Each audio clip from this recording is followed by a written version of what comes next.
Hi, boys and girls. This is a new book, and I don't know anything about it, but it's called Us in Progress Short Stories about Young Latinos by Lulu DeLaker. I'm just going to read one chapter. Saturday School. I hate disappointing my parents. Education is important in my family. 3 of my grandparents are university professors, and my parents are a doctor and a writer. So the other day, when Mama declared, "You need to learn correct Spanish, Sandra," I did what I always do, keep quiet. And now, even though I'd rather not go to Saturday school, I'm on my way to Escuela Argentina on this chilly January morning. Last Monday, I heard Mama talking on the phone with Abuela. Speaking and writing are 2 different things, Mama told Abuela. Sandra needs to read good literature and learn Spanish grammar. Abuela agreed and loudly ticked off the benefits of learning correct Spanish one by one. It would enrich my education. It would make me marketable. It could even find me the right husband. Really? A husband? I'm only 11. But the worst was when Abuela said that it would make me stand out in public school. I feel already singled out. Not because I'm a straight-A student and won first prize at the science fair, but because I'm the only kid in the neighborhood elementary school whose parents speak Spanish at home. I was born in the United States and my parents are from Puerto Rico. And although I speak Spanish with them, I'm much more comfortable speaking English. It's the language of my friends. I want to fit in with them, but I want to please my parents too. After an hour in the car, Mama takes the ramp off the beltway onto a street lined with tall oaks and maples and manicured lawns and slows down before a huge lot with a double fence. I look twice. 2 fences on the same lot? I've never been to this part of the country before. I see a white wooden rail fence by the curb and a tall barbed wire one 20 feet in. It's almost like the people in there don't know whether to welcome you or shoo you away. I start biting my cuticles. "¿Te pasa algo?" Mama asked. "Are you okay?" "I'm fine," I lie. I stare at a few castle-like houses set far apart from one another. Who are the kids who live in them? Are they friendly? I look down at my new red tennis shoes to make sure their laces are neatly tied. Mama pulls off the driveway of a glitzy private school, explaining that the Saturday school is held here. The main office is identified by a flag, sky blue and white, trimmed in gold tassels. Once we're inside, Mama introduces herself to the secretary. The lanky woman immediately starts talking in that form of Spanish that Abuela and Mama use. It's not the Spanish I speak at home, the one I read in the children's books my grandma from Puerto Rico sends. This is the other Spanish. I always thought it was a code language between Mama and Abuela. I feel a knot in my stomach. Is this the form of Spanish I'm supposed to learn? I can hardly understand Abuela. Mama turns to me after handing the signed paperwork to the secretary. Her eyes sparkle the way they do when she's particularly happy or proud about something. "Vas aprender mucho aquí," she says. "You'll learn a lot. I can't wait to hear all about it when I come back at 2. She picks up her purse, ready to leave. I can feel the knot in my stomach tighten. I glance at the clock on the wall. It's 9 a.m. I want to tell Mama that I don't want to stay. I have a bad feeling about all this. Maybe I could go back home and do all the chores that I've been putting off, just this once. Just this once, I'm going to stand up for myself. I take a big breath that makes me feel strong and sure and ready, just like a knight in shining armor. And Mama speaks first. "I'm proud of you," she says. And her words make my invisible armor crumble all the way to the floor. I fake a smile, say goodbye, and follow Mama with my eyes as she walks away to her car. Now I'm trailing the skinny secretary down a long hallway and up some stairs to the 2nd floor. At the top of the stairs, she points to the corner classroom, room 25, and leaves. Am I supposed to go in by myself? From where I stand, I can hear rowdy kids inside that room.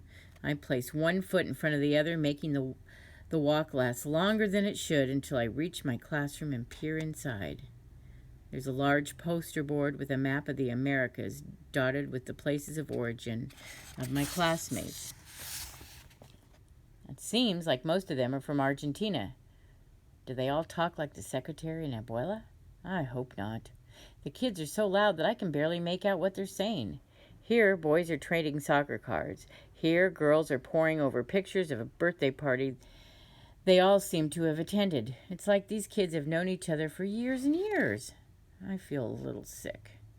I want to call Mama, but I remember the excitement in her eyes right before she left. I can do this, I say this to myself. I spot a tanned girl with straight amber hair pulled back by a wide plaid hairband and approach her. ¿Tú sabes dónde me siento? I ask, looking around for a seat. The girl looks at me, puzzled. ¿Y vos? ¿Cómo te llamas? I pause, trying to understand her question. My throat gets dry, and I can feel both the girls and her friend staring at me. Me llamo Sandra, I say. The group of girls start to giggle. I take a step back and lean against the wall, wanting to fade into it. I listen with all my senses, trying to understand what I've said or done wrong. All I've said is my name. And then I know why the girls laughed. It's because of how I pronounce the words in Spanish. Loud steps announce the teacher at the door. Buenos dias, chicos, the teacher greets the class. Buenos dias, Senora Peña, the students answer in unison. Senora Peña looks like she's been out sunbathing for many years. Her large gold earrings dangle from her wrinkled earlobes. She looks my way and I straighten. Che, Mauricio. I can't say that. Encontrarle un pupitre a la chica nueva, ¿quieres? Senora Peña asks the boy while gesturing toward me. I figure the teacher is asking him to find me a seat. Encontrar, ¿quieres? I repeat these words to myself. ¿Sos Sandra? No? Senor Peña asks. Encontrar, ¿quieres? ¿Sos? What is it about these words? They're verbs. It dawns on me what the teacher and kids are doing that is different. They are conjugating the verbs all wrong. It's not the way Mama taught me back when I first learned to read. I was 4 then, and I remembered that the Spanish textbook was written in the Spanish we spoke at home. Could it be that I've learned incorrect Spanish all along? Seated at the corner desk in the last row, I pay close attention in class. I want to do well. I'm used to it. The teacher distributes copies of a story. She asks us to read it in silence. At least the story is in Spanish familiar to me, and I understand everything. Then Senora Peña calls on the students to read aloud. One by one, the kids read the sentences in that particular sing-song way Abuela has. They pronounce the words they read a different way than me or most of the people I've heard speaking Spanish do. When it's my turn, I rise and try to mimic my classmates' pronunciation, but this slows my reading. I can tell that Senora Peña is losing patience. Gracias, Sandra, Senora Peña says. Thank you, maybe you can practice reading at home. Some kids start to giggle. I've never felt this dumb. I feel my ears turning red. Mira, sus orejas, I hear a boy yell. Look at her ears. Mauricio, the teacher reprimands the boy. I pull my hair over my ears, wanting to disappear under my desk. The teacher begins to ask questions about the story. I know all the answers, but I'm terrified to raise my hand. I don't want to be mocked for how I speak, so I spend the rest of the morning in silence, wishing for time to pass. The lunch bell finally rings, and all the students storm out the door. Sandra, vene. Almorzar, Senor Peña calls me to follow her to lunch. But then another teacher comes searching for Senor Peña, and I'm left stranded by myself. I stand still for a moment, not knowing what to do, and then I venture into the hall. My stomach is growling. I'm so hungry. I look one way, then the other. I have no idea where the cafeteria is, and I'm afraid to ask anyone for directions. I walk to the end of the hall, trying to follow the trail of voices, but I find myself at a dead end. And then I go down the stairs, passing by the main office, but the cafeteria doesn't seem to be there either. The cavernous building begins to feel more and more like a maze. I cry. Angry tears burn my cheeks in the middle of the empty hallway while I walk aimlessly. And by the time the smell of pizza and hot dogs finally leads me to the cafeteria, lunch is already over. That afternoon, I wait to be picked up. I feel utterly alone. And the minute Mama pulls up, I run to the car. I've never felt this thrilled to see Mama. It looks like someone had a good day, she says. Cuéntame, tell me all about it. You liked it, right? I look into Mama's eyes and see the unusual sparkle of pride.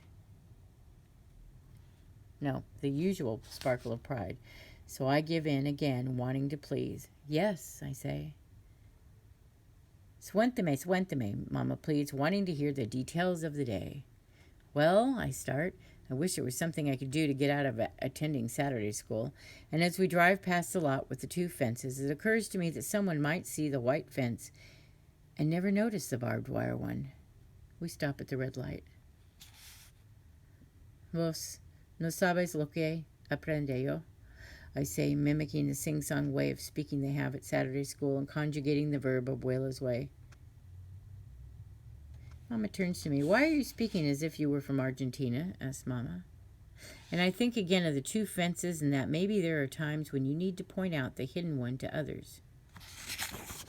I will have the courage this time. I don't want to return. That is how they teach Spanish, Mama, I say. And then I tell Mama how the kids made fun of the way I speak and how I was afraid to raise my hand. I tell her how I wish there was another way to learn correct Spanish. Mama says nothing, but I notice she's upset.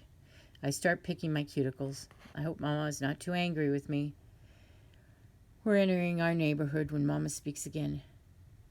I had no idea they would all be speaking Argentinian Spanish. I should have inquired about this. It's my fault. No wonder you felt out of place. I want you to learn Spanish most people use.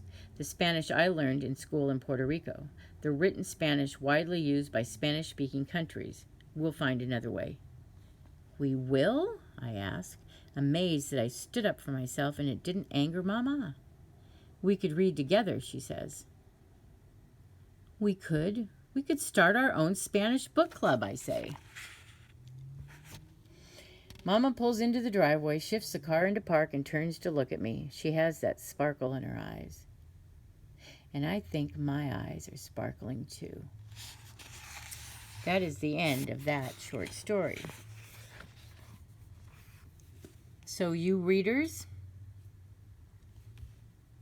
come in here and check this book out. All right. Have a good weekend, and I will see you next time.